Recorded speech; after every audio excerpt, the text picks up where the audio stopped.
तृणमूल कांग्रेस नेता त्रिपुरा पहुंचे।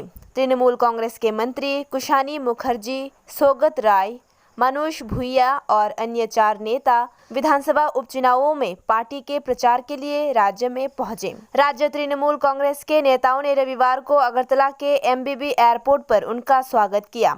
आज के दिन मीडिया से रूबरू होते हुए कुशानी मुखर्जी ने कहा कि बदमाशी या हाथापाई कभी भी हथियार नहीं हो सकता है। जो लोग तृणमूल की जीत से डरते हैं वे जीतने के लिए ऐसे हथियारों का इस्तेमाल करते हैं। बंगाल की बाघीन ममता बनर्जी को देखकर उन्होंने डर के मारे घर में ना बैठना सीख लिया है। उन्होंने कहा कि तृणमूल कांग्रेस को कोई नहीं रोक सकता।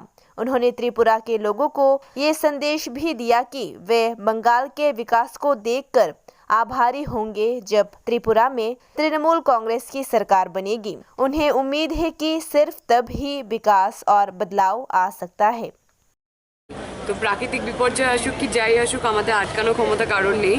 আর আমরা কোনোদিন দাঁড়াতে শিখিনি মমতা বন্দ্যোপাধ্যায়ের নেতৃত্বে। তো আজকে এসেছি দিদির হাত শক্ত করতে। আর আমি খুবই আশাবাদী যে ত্রিপুরার মানুষ মানে বিশ্বাস করছেন যে মমতা বন্দ্যোপাধ্যায় ত্রিপুরার মাটিতে পা রাখবে। এবার আমি আরেকটি প্রশ্ন করব যে গুন্ডামি বা সবসময় এই মারপিট কোনোদিন অস্ত্র হতে পারে না জেতার জন্য।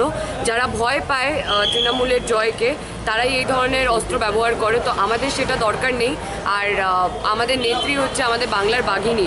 তাকে দেখে আমরা শিখেছি যে ঘরে সিটকে ভয় পেয়ে বসে থাকতে না। তো আমাদেরকে কিছুই আটকাতে পারবে না। আমি যেটা বললাম সুরক্ষিত না ডেফিনেটলি, তার জন্য প্রতিবাদ চলেই চলেছে ত্রিপুরায় পরের পর।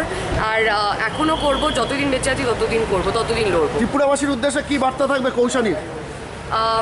বাংলা উন্নয়ন দেখেছে মমতা বন্দ্যোপাধ্যায়ের হাত ধরে ত্রিপুরাবাসী।